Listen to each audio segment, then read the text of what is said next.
자, 이번 시간에는 문인사회와 무사사회를 한번 비교해 보고요. 그 다음에 성리학 부분으로 넘어가 보도록 하겠습니다.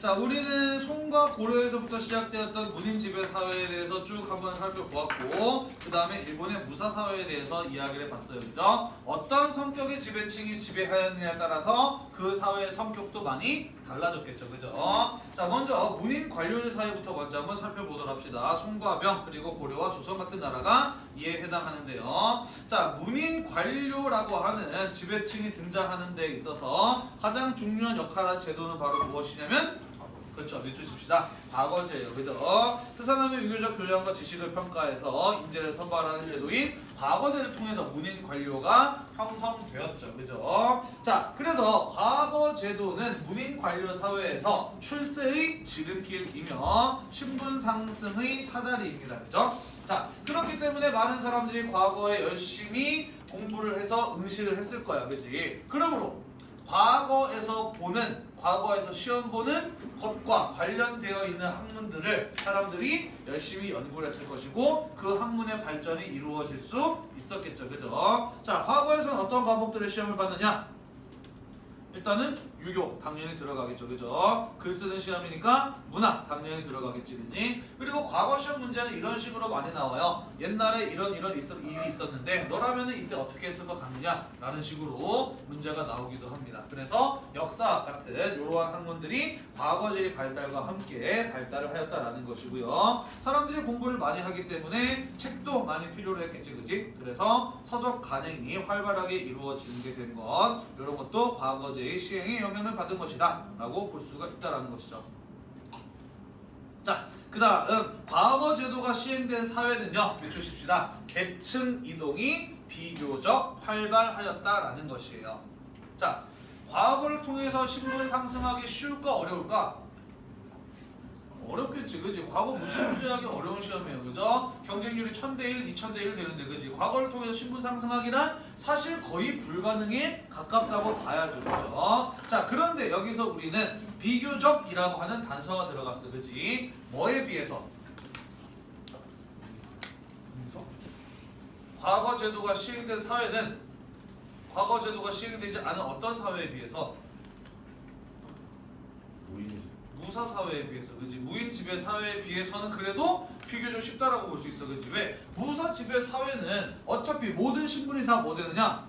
무조건 세습이에요. 신분이 상승할 수 있는 유일한 기회는 전쟁터에 나가서 큰 공을 세우는 것밖에 없어. 평화로운 일상생활 속에서 신분을 상승시킬 수 있는 기회는 없다고 봐야 돼. 그지? 그래도 과거 시험 같은 경우에는 지방에 보잘것없는 집안에 미천한 신분의 사람이 열심히 공부를 해가지고 과거에 합격해서 중앙 관료로 성장하는 거 어렵지만 가능성이 열려있기는 해요. 그죠? 3년에 한 번씩 기회가 오기는 하잖아. 그지? 그러니까 과거 제도가 시행되지 않았던 무인 지배 사회에 비해서 비교적 계층의 이동이 어떠하였다?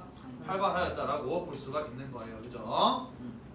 자, 문인사회 특징 세 번째, 문인 관료를 중심으로 한, 밑줄 칩시다, 중앙 집권 체제가 형성이 되고 그것은 군주권의 강화로 이어진다라는 것이에요. 자, 왜 그러느냐? 중국이나 우리나라나 전시가 있었어. 전시가 뭐였지? 황제나 왕이 직접 마지막 최종 합격을 결정하는 게 전시예요. 그죠? 다시 말해서 신분 상승의 사다리 그리고 출세의 지름길의 열쇠를 누가 쥐고 있는 거야? 왕이나 황제가 직접 쥐고 있는 거예요. 그죠? 그러므로 당연히 권력은 왕이나 황제에게 집중될 수밖에 없어. 그지? 그렇게 선발된 관료들은 당연히 왕이나 황제의 입맛에 맞는 사람들 것이고 왕이나 황제에게 충성을 할 거예요. 그죠? 그치? 자, 그래서 과거 제도가 시행된 사회는 왕권, 황제권을 중심으로 한 중앙 집권 체제가 형성되기 마련이다라는 것이에요. 자, 그래서 무사 사회에 비해 훨씬 더 중앙 집권적이다라고 볼 수가 있다라는 것이죠. 자, 그렇다면 문인 관료제 사회의 경우에는 어떻게 권력을 장악을 했느냐? 자, 문인 지배 사회니까 당연히 권력을 장악하기 위해서 싸울 때 뭘 가지고 싸울까?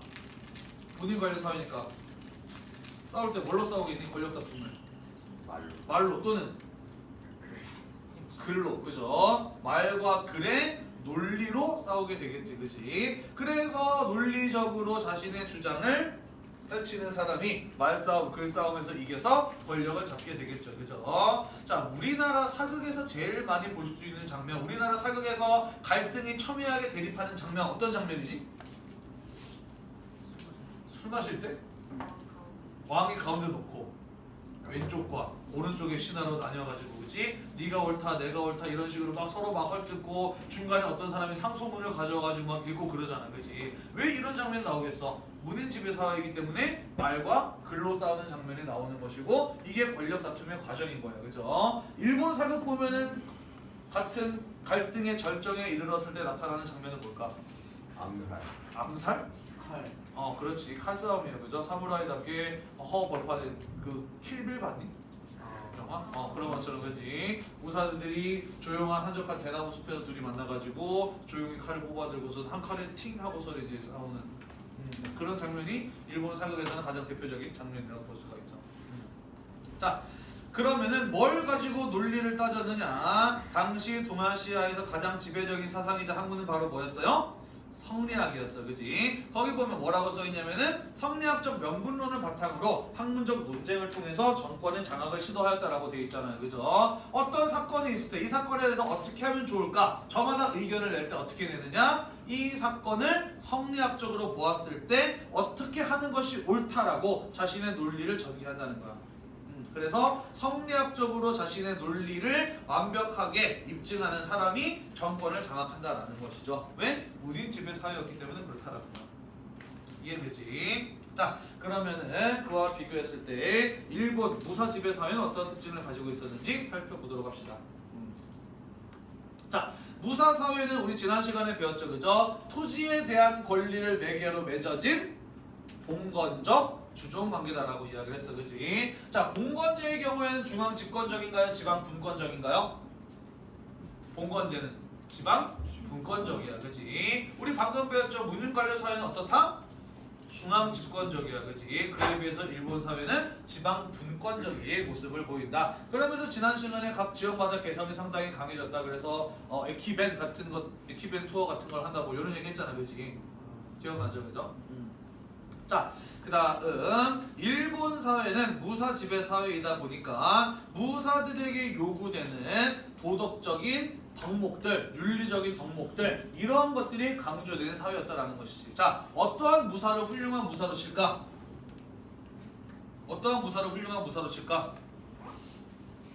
충성스러운 무사, 주군을 위해서 기꺼이 전쟁터에 나가서 싸울 수 있는 용맹함과 희생정신을 갖추는 무사, 그죠? 그리고 약속을 잘 지키는, 신의를 지키는 무사, 이런 사람들이 이제 모범적인 무사로 여겨지겠지. 그지? 특히 가마쿠라 막부 때 무사들의 몰락 원인 중에 하나가 사치스러운 생활이었잖아. 그지? 그래서 그 이후부터는 무사들에게 검약, 검소하고 절약하는 생활 이런 것들이 이제 중요한 덕목으로 강조되기도 했었다라는 것이죠. 자, 그러면서 이러한 윤리가 일본 사회에서는 점차 발전하게 되었다라는 것이에요.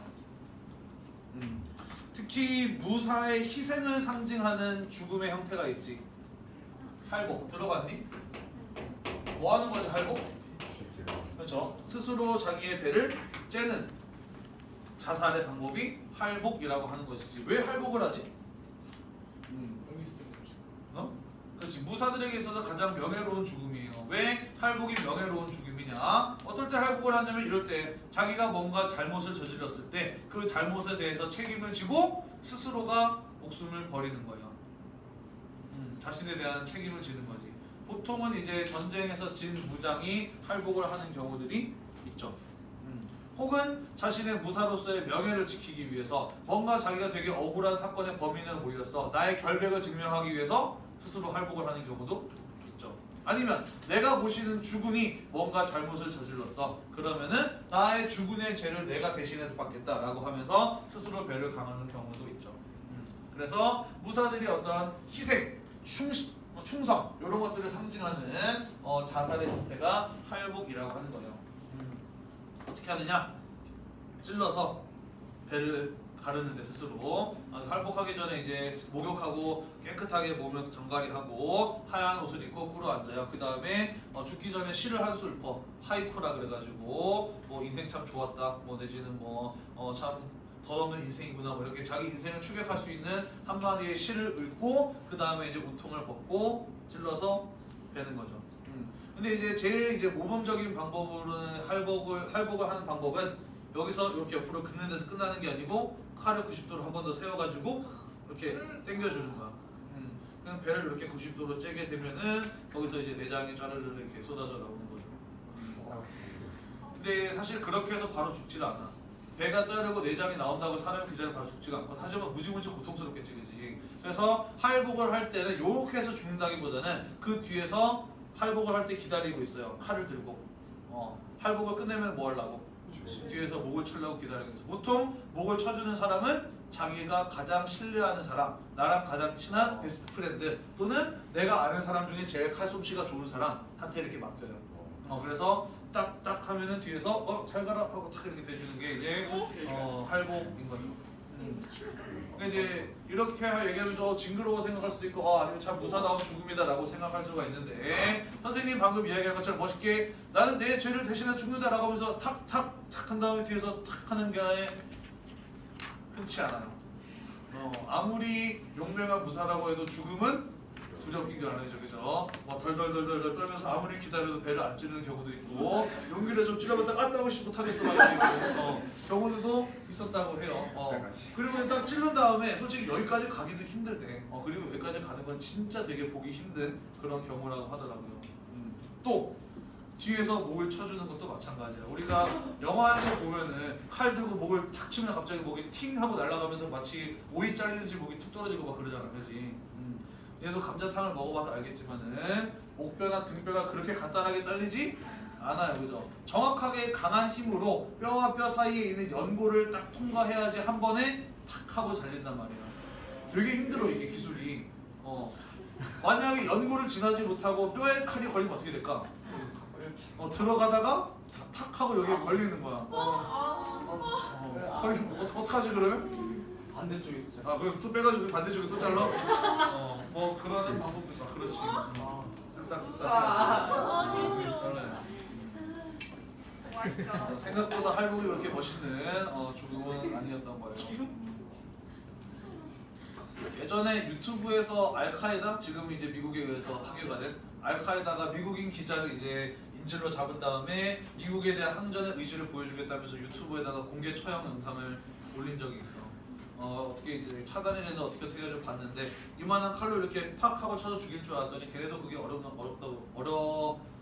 보더라고. 걔네들도 이게 이거 해서 안 되니까 이렇게 슥싹슥싹 해가지고 자르더라고. 되게 좀 충격적이었어. 되게 징그러운다고. 자, 혹시 할복할 생각 있으면 내가 뒤에서 꼭 목을 치고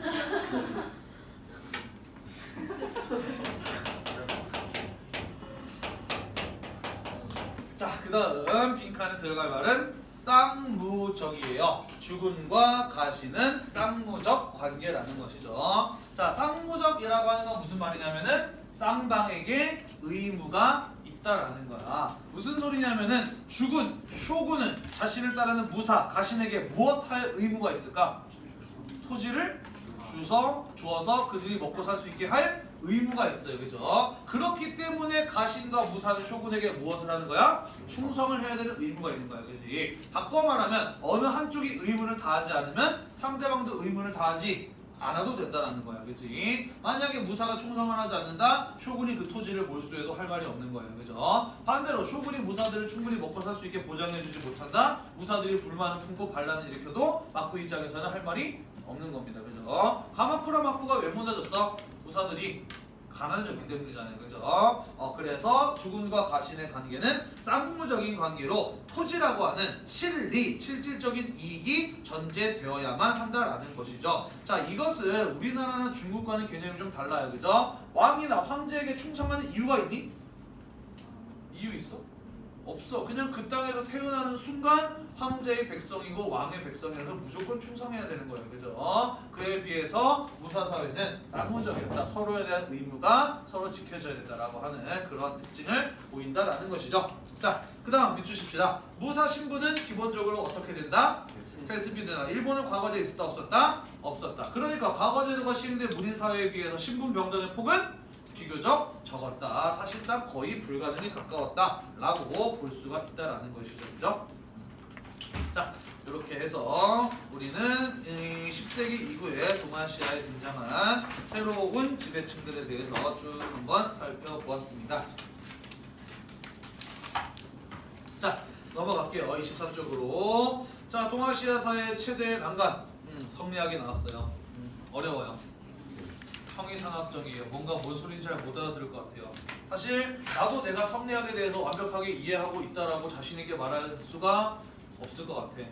하지만 우리가 이거를 배우는 것은 성리학에 대해서 정확하게 알고자 하는 것이 아니라, 그치? 성리학과 관련된 문제를 풀기 위함이고, 나아가서 성리학이 동아시아 역사에 어떠한 영향을 줬느냐에 대해서 알면 되는 거잖아, 그치? 우리가 굳이 철학적으로 성리학에 대해서 깊게 들어갈 필요는 없잖아요, 그죠? 아무튼 아는 대로 한번 설명을 해볼게요. 이번 시간하고 다음 시간 초반만 잘 넘어가면은 크게 어렵지 않게 이해할 수 있을 거라고 생각을 합니다. 자, 봅시다. 거기 보면은 밑줄 칠게요. 한나라 때 유학은 관학이 되었어요. 자, 관학 오랜만에 나오네요. 관학이 뭐였지? 관학이 뭐였나요? 관학이란 국가에서 공부할 것을 국가에서 공부할 것을 장려하는 학문을 가지고 관학이라고 이야기를 하죠. 자, 그러면은 그 나라에서는 이 학문을 왜 공부할 것을 장려를 할까? 그 까닭은? 까닭은? 충성? 충성이 왜 필요하지? 민심. 민심? 민심? 중앙집권? 그렇죠. 다 필요한 말인데, 지난번에 이렇게 이야기를 했지. 나라를 다스리기 위해서는 법과 제도가 있어야 되는데, 법과 제도만 있어서는 안 되고 그것을 뒷받침해 줄 수 있는 사상이 필요하다라고 이야기를 했죠. 그죠? 따라서 관학이라고 하는 것은 나라에서 장려하는 학문인데, 왜 그것을 장려하느냐? 나라에서 장려하는 그 학문이 바로 그 나라의 뭐기 때문이에요.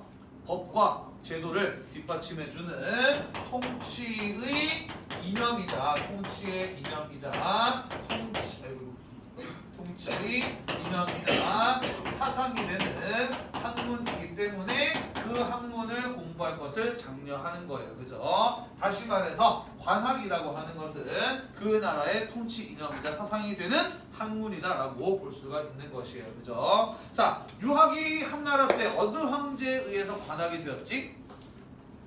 어느 황제에 의해서 관학이 되었지? 한 무제 때, 그죠? 동중서의 권위를 받아들이면서 관학이 되었죠. 그죠? 그 이후에 유학은 국교의 지위를 누립니다. 그 나라의 종교와 같은 절대적인 지위를 누렸다라는 것이에요. 자, 그렇게 잘 나가던 유학이었는데 남북조 시대에 들어오게 되면서 그 지위가 흔들리게 됩니다. 누가 들어오느냐? 밑줄 칩시다. 불교가 들어오죠. 그죠? 물론 도교의 영향도 있지만 도교보다는 불교의 영향이 훨씬 더 컸다라고 볼 수가 있어요. 불교가 들어오게 되면서 밑줄 칩시다. 유학은 점차 어떻게 되는 거예요? 쇠퇴하기 시작을 해요. 자, 왜 불교가 들어와서 유학이 쇠퇴하기 시작을 할까? 그 까닭은 불교의 수준이 유학보다 훨씬 더 높았기 때문이에요. 그죠? 자, 불교는 어떤 특징을 가지고 있느냐? 거기에 밑줄 칩시다. 불교는 뭐라고 되어 있어요? 형이상학적이다라고 되어 있어. 그지? 자, 형이상학적이다라고 하는 게 국어사전을 찾아보니까 뭐라고 나와 있냐면 형체를 초월한 영역에 관한 연구이자 학문이라고 되어 있어요. 형체를 초월한 영역에 대한 연구이자 학문. 다시 말해서 우리 눈에 보이지 않는 것들에 대한 연구가 형이상학이야. 예를 들자면 인간은 왜 태어났는가? 인간이 살아가는 이유는 무엇인가? 우주가 구성하고 우주가 돌아가는 원리는 무엇인가? 이런 것들이 형이상학적이다라고 하는 것이죠. 다시 말해서 불교는 굉장히 철학적이었다 또는 고차원적이었다라고 볼 수가 있는 겁니다. 그죠? 자, 그에 비해서 유학은 어떠하였느냐? 밑줄 칩시다. 실천윤리적이지 형이상학적인 측면은 약했다고 되어 있어요. 그죠? 실천윤리적이다. 부모에게 효도해라. 가정이 평안해질 것이다. 부모에게 효도하든 임금에게 충성해라. 나라가 평안해질 것이다. 라는 거죠. 그죠? 왜 인간이 태어나는지, 왜 살아가야 되는지 그런 어떤 형이성적인 측면에 대해서는 다루지를 않았었어요. 그죠? 자, 게다가 한나라 당나라 때 유학을 훈고학이라고 이야기를 하는데, 요거는 뭐 하는 학문이냐면은 오경에다가 주석을 하는 학문이에요. 오경은 유교에서 말하는 5가지 중요한 경전을 말하는데, 거기에 공자께서 블라블라라고 말씀하시다라고 하면은 밑줄을 치고, 여기서 공자께서 이렇게 말씀하신 것은 어떠한 의도에서 말씀하신 것이다 라고 해석을 다는 학문인 거예요. 재밌을까? 굳이 재미없겠지, 그지? 게다가 과거 제도가 시행되기 전에는 다양한 해석들이 존재했어. 그런데 시험을 보게 되면은 채점을 하려면 정답은 하나야 돼, 그지? 그래서 다양했던 해석들 중에서 가장 유력한 해석 하나만 남고 나머지는 오답으로 처리되어 버렸다고. 그러다 보니까 굳이 더 연구를 할까 사람들이 안 해요. 더 이상 발전이 없었던 거야, 그지? 그러다 보니까 형이상학적인 불교가 들어오게 되었을 때 유학이 그거에서 밀려나게 되었다라는 것이죠. 다시 말해서 유학이 반에서 1등하고 있었는데 불교란 놈이 전학을 와서 갑자기 1등을 하고 내가 2등으로 밀려나 버린 상황인 거예요. 자, 어떻게 해야 될까? 1등의 자리를 되찾으려면 그냥 공부만 해? 무작정? 죽여? 저 새끼만 없으면 내가 1등인데? 뭐 그럴 수도 있지. 또 방해해야죠. 방해해 공부 못하게? 물론 그럴 수도 있는데, 근데 방해하는 동안 나도 공부 못하는 거 마찬가지 아니야? 어떻게 하면 될까? 좀 더 건전하게 생각해 봅시다. 더 연구를 한다. 어떤 방식으로? 걔랑 똑같은 시간을 공부하는데 쟤는 1등이고 나는 2등이야. 그럼 어떻게 하면 좋을까? 더 많이 해줘야 그렇지. 쟤는 어떻게 공부하는지를 보고 나도 저렇게 공부해 봐야지라고 그의 방식을 가져와야 되는 거 아니야? 우리 학교에서 애들 공부를 안 하니까 그렇게 할 생각은 전혀 못 하는구나. 그죠? 벤치마킹이 필요한 시점이었다라는 것이지, 그렇지? 자, 그래서 유학에서도 송나라 때부터 뭘 하기 시작하느냐? 밑줄 칩시다. 불교나 도교가 연구하는 논리 체계의 방식을 받아들이기 시작을 했다라는 거예요. 자, 그래서 마치 불교처럼 유학에서도 밑줄 칩시다. 이론적인 탐구와 수행이라고 되어 있는데 행자를 양자로 고쳐주세요. 거의 비슷한 의미인데 마치 유학에서도 불교처럼 이론적인 탐구와 수양을 강조하는 경향이 나타나기 시작했다라는 거예요. 그러면서 불교처럼 유학도 형이상학적인 측면을 다루기 시작했어. 어떤 거? 인간의 본성과 우주의 원리에 대해서 탐구하는 새로운 학문이 등장하게 되었으니 우리는 그것을 뭐라고 부른다? 성리학이라고 부른다. 유학에서도 불교처럼 형이상학적인 측면을 다루기 시작하였으니 그게 바로 성리학이라는 것이다. 자, 그래서 송나라 때 많은 성리학자들이 등장을 했고 저마다의 연구 성과를 남기는데요. 그것을 남송 때 빈칸에 들어갈 말 주희라고 하는 사람이 전부 다 끌어모아서 집대성을 해서 하나의 완성된 논리 체계로 확립을 시킵니다. 그래서 성리학은 주희에 의해서 완성된 학문이다 라고 볼 수가 있는 것이고요. 이 주희는 나중에 공자 맹자급 인물로 존경을 받으면서 뭐라고 불리게 되느냐? 주자라고 불리게 된다는 거예요. 본명은 주희이고 이후에 스승인 스승을 뜻하는 자자가 붙으면서 주자라고 불리게 된다는 것이죠. 이해되시나요? 시계가 없어. 50분에 끝나는 거 맞죠? 그 살면서 정말 필요한 능력 중에 꼭 갖춰야 된다고 생각하는 게 나는 멀티 능력이라고 생각을 해요. 한 가지 일만 하는 게 아니고 여러 가지 일을 동시에 할 수 있는 능력. 나는 원래 어렸을 때부터 되게 좀 이렇게 많이 덤벙대는 성격이라 가지고 점차 성장을 해오면서 하나를 할 때 좀 집중해서 완벽하게 끝내야 되겠다라는 식으로 스스로를 개발을 해왔어. 그래서 이제 고등학교 때 이제 모의고사 같은 거 문제를 풀잖아. 그러면은 모르는 문제가 나오면은 그 다음으로 도저히 못 넘어가겠어. 하나를 못 끝냈으니까. 그 다음 문제 풀면서 아까 저 문제 정답 뭐였을까라는 생각 때문에 도저히 문제를 못 풀겠네. 그래서 끝까지 붙잡고 있다가 문제를 간신히 풀고 넘어가다 보니까 늘 되게 이제 시간이 부족했거든. 아무튼 요즘에 굉장히 이제 많이 바빠요. 지금도 수업을 올라오면서 좀 늦게 들어왔잖아, 그지? 책상 위에는 아직 못다한 일들이 널브러져 있고 못다한 상담들이 이제 여러 널브러져 있는데 지금 무엇 하나도 내가 집중할 수 없는 상황에서 또 수업 시간에 내가 수업을 하러 들어오게 됐어요. 수업을 하고 있는 와중에도 아까 하던 일을 마저 해야 되는데 이런 생각 때문에 또 수업에 집중할 수 없는 그런 상황이 되고 있고 지금 내가 말이 굉장히 빨라진다는 것도 나의 멘탈이 그만큼 나가 있다는 것을 보여주는 반증이기도 하죠. 아무튼 세상이 이렇게 한 가지 일에만 집중하기에 잘 놔두지를 않더라고. 학생 때는 별로 안 그렇잖아, 그지?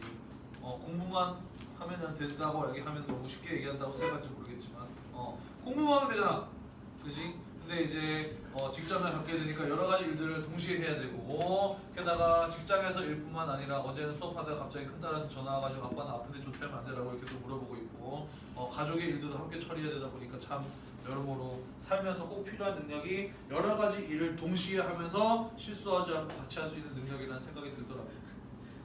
어렵지만 그런 게 좀 필요한 것 같아요. 아니면은 동시에 일을 처리하지 못하더라도 그것을 마음에서 쿨하게 떠나보내고 지금 할 수 있는 일에 집중을 하고 지금 할 수 없는 일을 잊어버릴 수 있어야 되는데 사람이 또 그러기도 쉽지 않더라고. 자, 성리학의 특징. 아이고, 딴소리하다가. 자, 성리학의 특징 뚝딱 이어서 첫 번째 특징에 대해서까지만 이번 시간에 살펴보도록 할게요. 자, 성리학의 첫 번째 특징입니다. 비추칠게요. 이기론이에요. 이기론이나 무엇이냐? 이 세상의 모든 것들, 우주 만물의 원리를 이와 그리고 기로 파악하는 것이 바로 이기론이에요. 자, 이라고 하는 것, 리라고 하는 것은 무엇이냐? 한자로 할 때는 원리할 때 리자를 말하는 것이고 기라고 하는 것은 공개할 때 기자를 말하는 것인데 이와 기란 무엇이냐? 이는요, 비추십시다. 우주의 보편적인 원리예요. 이 우주를 구성하고 굴러가게 만드는 어떠한 하나의 원리가 있다, 진리가 있다라는 거야. 그러므로 언제나 옳은 것이겠지, 그지? 기독교적으로 이야기한다면 하나님의 뜻인 거죠. 자, 그리고 기라고 하는 것은 만물을 구성하는 요소이자 눈에 보이는 현상이야. 이에 의해서 모이고 흩어지면서 우리 눈에 보이는 사물이 만들어지기도 하고 또는 그런 것들이 살아가게 만들기도 하고 어떠한 현상들이 일어나게 돼요. 기독교적으로 이야기하자면 하나님의 뜻에 의해서 일어나는 기적들이라고 볼 수가 있는 거죠. 자, 좀 더 쉽게 설명을 해볼게요. 자동차라고 하는 물건이 있어, 그지? 이 자동차라고 하는 물건은 수많은 부품들에 의해서 이루어져 있어, 그지? 바퀴, 스프링, 엔진, 의자, 유리, 거울, 베어링 등등등, 그죠? 그 수많은 부품들을 그냥 한 군데 모아놓는다고 해서 그게 자동차가 되나요? 아니야. 그 수많은 부품들을 무엇해야 돼? 수많은 부품들을 뭐 해야 돼? 조립을 해야 돼, 그지? 조립을 해야 자동차가 만들어지고 시동을 걸었을 때 부릉하면서 가겠지, 그지? 그 많은 부품들을 조립을 하는 원리, 우리 눈에 보여요, 안 보여요? 안 보여요, 그죠? 그 자동차의 부품들을 조립하는 원리가 뭐인 거야? 이인 것이고 그 원리에 의해서 조립되는 수많은 부품들이 뭐인 거야? 기인 거야, 그죠? 이런 식으로 이 세상이 구성되고 돌아가고 있다라고 하는 것이 이기론이라는 것이에요. 이해되나요? 자, 그래서 우주 만물의 하나의 인간 역시 이와 기에 의해서 만들어진 존재라고 볼 수 있어, 그지? 이에 의해서 기들이 모여서 인간이라고 하는 존재가 만들어졌단 말이야, 그지? 그지? 자, 그래서 이 이기론을 인간의 본성을 설명할 때 어떻게 대입이 되느냐? 비추십시다. 성, 즉 리로 대입이 되는 거예요. 인간이란 존재는 우주의 이치에서 만들어졌기 때문에 그 인간의 본성은 따지고 보면 무엇과 같다? 즉, 이 우주의 원리와도 같다라는 거야, 그렇지? 인간의 본성은 우주의 원리와도 같다라는 거예요. 자, 아까 말했죠. 이라고 하는 우주의 원리는 진리야. 언제나 옳은 것이야, 그렇지? 자, 그렇기 때문에 인간이라고 하는 존재는 어떠한 존재냐? 따지고 보면 본질적으로는 인간이라는 존재는 어떠한 존재예요? 바르게 살 수 본성을 지니고 있는 존재라고 볼 수가 있는 것이죠. 그죠?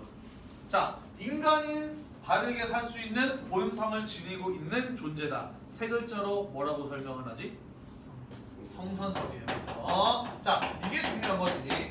공자, 맹자는 성선설을 주장했어. 인간이 부모에게 효도하고 싶은 마음이 자연스럽게 생기는 것처럼 인간은 착한 존재다 라고 설명을 했는데 어째서 인간의 본성이 착하게 만들어졌는지에 대해서 설명을 하지 않았어요. 그죠? 할 필요도 없었지. 그지? 그런데 불교가 들어오면서 형이상학적인 측면에 자극을 받으면서 이제 유교에서도 그냥 인간의 원래 본성이 착하다라고 이야기해서는 안 되고 왜 인간의 본성이 착한지에 대해서 그 이유를 설명할 필요가 있어졌다고. 그래서 이기론을 개발해낸 거예요. 그죠? 인간이란 우주의 원리에 의해서 만들어 존재이기 때문에 인간의 본성 역시 언제나 옳은 우주의 원리와도 같다. 따라서 인간은 본성을 따져봤을 때 바르게 살 수 있는 본성을 지니고 있다라고 보는 거예요. 그래서 왜 성선설인지에 대해서 성리학적으로 설명을 한 게 바로 성즉리라는 것이지.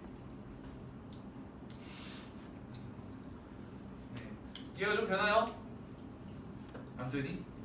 네, 안 돼도 상관없어요. 자, 아무튼 성리학에서는 인간은 어떻게? 착하다는 거예요. 본질적으로 착하다는 거예요. 그지? 그런데 왜 모든 인간이 다 착하게 살아가지 않을까? 그 까닭은 밑줄 칩시다. 인간의 본성인 성이 후천적인 습관, 태어난 다음에 익히게 되는 잘못된 습관들이나 아니면 순간적인 욕심이나 아니면 순간적으로 일어나는 감정을 제대로 컨트롤하지 못하기 때문에 그러한 것들에 의해서 원래 착한 인간의 본성이 가려지거나 어지럽혀지기 때문에 인간은 올바르게 살아갈 수 없다라는 거예요. 자, 그렇다면 인간이 바르게 살아가기 위해서는 무언가 노력을 해야 되겠지, 그지? 그 노력이란 무엇이냐? 밑줄 칩시다. 실천적 수행을 통해서 본래의 성을 내 안에 들어있는 원래 인간의 본성을 회복해야 된다는 거야. 어디서 많이 들어보는 얘기 아니에요? 그죠? 불교에서 뭐라고 이야기를 했어? 왜 인간은 고통스러운가? 욕심 때문이다. 따라서 인간이 고통스럽지 않기 위해서는 욕심을 제거하기 위한 수행이 필요하다라고 이야기를 했잖아요. 그지? 그 논리를 그대로 받아들인 거예요. 그죠? 인간은 본래는 바르게 살아갈 수 있는 본성을 가지고 있는데 그게 습관, 욕심, 감정에 의해서 가려지는 어지럽혀지기 때문에 습관, 욕심, 감정 같은 것들을 제거하고 혹은 바로잡기 위한 수행이 필요하다라는 거야. 그지? 자, 그러면 성리학에서는 그 수행이 바로 어떤 것이라고 이야기를 하느냐? 그 수행이 어떤 것이라고 이야기를 하느냐? 허경, 궁리, 경물, 치지라고 이야기를 해요. 허경, 궁리, 경물, 치지라고 이야기를 합니다. 바르게 살기 위해서는 거경궁리, 경물치지 해야 된다는 거야. 자, 거경궁리란 무엇이냐? 밑줄 칩시다. 정신을 집중해서 마음의 본래의 이를 밝히는 거예요. 온몸의 정신을 집중해서 인간의 본성은 우주의 이와 더 같다 그랬어. 그렇지? 내 마음속에 들어있는 우주의 이치란 무엇인가를 열심히 공부해서 깨닫는 거예요. 자, 그래서 거경궁리에서 내 안에 들어있는 우주의 이치가 뭔지 알았어. 그러면은 밑줄 칩시다. 경물치지에서 사물의 의미를 끝까지 탐구해서 세상의 이치를 깨닫는 거예요. 내 안에 들어있는 우주의 이치를 깨달았다면 그 다음에는 내 밖에 있는 다른 사물들을 관찰해서 그 안에는 우주의 이치가 어떻게 들어가 있는가를 보는 겁니다. 다시 말해서 거경궁리는 영어로 하자면 study inside예요. 그죠? study inside by myself가 되겠지. 그지? 거경궁리는 study outside가 되는 거지. 그지? 그래서 내 안에 있는 우주의 이치를 알고 내 밖에 있는 우주의 이치를 알면은 세상을 올바르게 살아나갈 수 있다라고 하는 게 거경궁리 경물치지인 겁니다. 참 이만인가? 생각하고 있어요. 자, 그런데 여기서 계속해서 강조되고 있는 게 있어. 뭔가요? 나를 공부할 것, 그리고 내 밖에 있는 것을 공부할 것을 강조하고 있어. 그렇지? 따라서 성리학은 계속해서 무엇을 강조하고 있어요? 학문의 연구를 강조하고 있어. 세상을 올바르게 살아나가기 위해서 뭘 해야 된다는 거야? 학문 연구를 해서 내 안에 우주의 이치를 깨닫고 내 밖에 우주의 이치를 깨달아야 된다는 이야기를 하고 있어, 그지? 학문 연구를 해야 세상을 올바르게 살아나갈 수 있다고, 그지? 자, 이 논리가 뭘로 이어지게 되는 거예요? 국내에서는 학문을 연구할 수 있는 신분은 누구지? 학문을 연구할 수 있는 경제적인 여유와 지적 수준을 가지고 있는 사람은 누구예요? 송나라 때니까 정확히는 지배층인 사대부들이야, 그지? 사대부들은 학문 연구를 할 수 있기 때문에 세상을 올바르게 살아나갈 수 있어. 그렇기 때문에 사대부가 일반 농민 백성들, 학문 연구를 할 수 없는 일반 농민 백성들을 지도하고 이끌고 지배하는 것이 어떤 거예요? 너무나도 당연한 거야, 그지? 따라서 성리학은 어떤 논리로 이용이 되었느냐? 사대부의 지배를 정당화하는 논리로 활용이 되었다라는 거예요. 이해되시나요? 자, 이걸 이제 국제적으로 범위를 넓혀 봅시다. 학문 연구를 하는 민족은 누구야? 한족들이에요. 오라케들 학문 연구 하나요? 안 해요. 따라서 학문을 연구해서 세상을 올바르게 살아나갈 줄 아는 우리 한족은 그렇지 못한 오라케들보다 어떻다? 우월하다는 논리로 이어지는 겁니다. 그죠? 중화 사상이 강조되는 거죠. 그죠? 왜 한족이 다른 오라케들보다 우월한지에 대해서 이론적으로 뒷받침을 하는 그런 성격을 가지고 있는 게 바로 성리학이다라는 것이에요. 이해되나요? 자, 어려운 거 다 끝났어요. 이번 시간에 우리는 성리학이 어떻게 나타나게 되었으며 어떠한 특징을 가지고 있는가 중에서 첫 번째 이기론과 성즉리, 거경국리, 경물치지에 대해서 이야기를 했습니다. 그죠? 자, 다음 시간에는 마저 이어서 나머지 성리학의 특징 두 가지를 더 살펴보도록 할게요. 수고했어요.